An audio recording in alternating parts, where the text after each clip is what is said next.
नमस्कार, मेरा नाम डॉक्टर सुवर्चला है। जीवा फर्टिलिटी सेंटर्स में साइंटिफिक डायरेक्टर हूँ। गर्भ का अनुमान डॉक्टर कैसे लगाते हैं, गर्भ के शेप का, गर्भ में अगर कोई प्रॉब्लम हो इसका अनुमान डॉक्टर्स कैसे लगाते हैं, आज का हमारे चर्चा का विषय है। जब प्रेगनेंसी नहीं आ रहा होता है, जब इनफर्टिलिटी के शिकार होते हैं, विविध तरह के टेस्ट किए जाते हैं, ब्लड टेस्ट होते हैं, थोड़े MRIs होते हैं, थोड़े एक्सरेज होते हैं, बट जो गर्भ का टेस्ट है वो बहुत भिन्न होते हैं और उसमें अगर कोई प्रॉब्लम हो तो उसे उसी प्रकार के टेस्ट से ठीक किया जा सकता है। आइए समझने की कोशिश करें।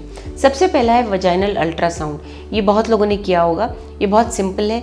एक वजाइनल अल्ट्रासाउंड के द्वारा यूट्रस में अगर कोई प्रॉब्लम हो, यूट्रस का जो एंडोमेट्रियम है उसका साइज शेप ठीक है क्या, आपके यूट्रस का साइज शेप ठीक है क्या, उसका जो मास होना चाहिए, जो वेट होना चाहिए वो ठीक है क्या, ये सब असेस किया जाता है एक वजाइनल अल्ट्रासाउंड द्वारा। लेकिन कुछ ऐसी चीज़ होते हैं जो वजाइनल अल्ट्रासाउंड नहीं पकड़ पाते, चाहे वो कितने भी एडवांस्ड हो।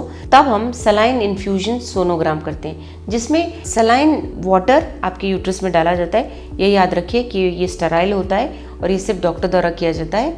यूट्रस में डालने के वक्त इसके स्कैन में देखा जाता है कि जो फ्लूइड है वो ट्यूब्स के दोनों तरफ से बाहर आता है। अगर बाहर आता है तो इसका अनुमान लगाया जाता है कि ट्यूब्स ओपन है, और अगर ब्लॉक्ड हैं तो वो सलाइन वाटर है वो बाहर नहीं आता है। इससे ना केवल ट्यूब्स के बारे में, यूट्रस के बारे में बहुत ज़्यादा इन्फॉर्मेशन मिल सकता है कि कहीं कोई फाइब्रॉइड है, पॉलिप है, कोई शेप में कुछ गड़बड़ी है। ये सब सोनोहिस्टोग्राम द्वारा या सलाइन इन्फ्यूजन सोनोग्राम द्वारा पता लगाया जा सकता है। अगला है हिस्ट्रोसैल्पिंगोग्राम।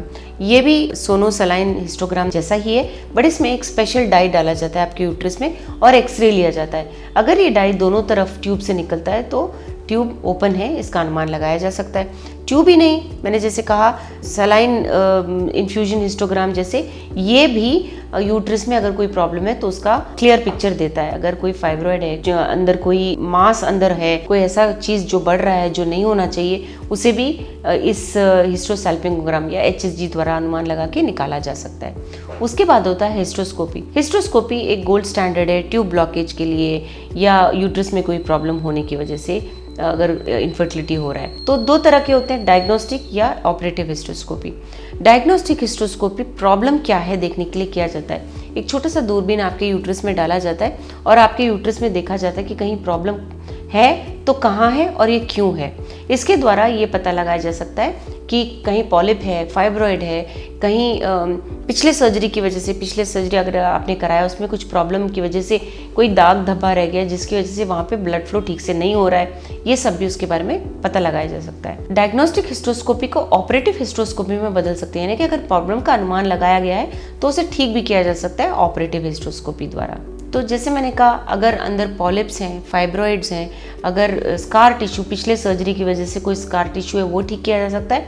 और अगर शेप में भी, जैसे सेप्टम यानी कि गर्भ के अंदर कुछ ऐसा दीवार जैसा आ गया जिसने गर्भ को दो भाग में बांट दिया, इससे भी मिसकैरेज ज़्यादा होते हैं, प्रेगनेंसी नहीं आना बहुत अक्सर देखा गया है, उसे भी ऑपरेटिव हिस्ट्रोस्कोपी द्वारा जो दीवार जैसा भाग है उसे निकाल दिया जा सकता है। ठीक करके आपको नेचुरल प्रेगनेंसी के भी चांसेस दिए जाते हैं। हिस्ट्रोस्कोपी के रिस्क बहुत कम होते हैं, बिल्कुल नहीं के बराबर होते हैं। आजकल बहुत अच्छा इक्विपमेंट आ गया है, डॉक्टर्स का ट्रेनिंग और स्किल बहुत अच्छा हो गया है, तो उसका रिस्क बहुत कम होता है।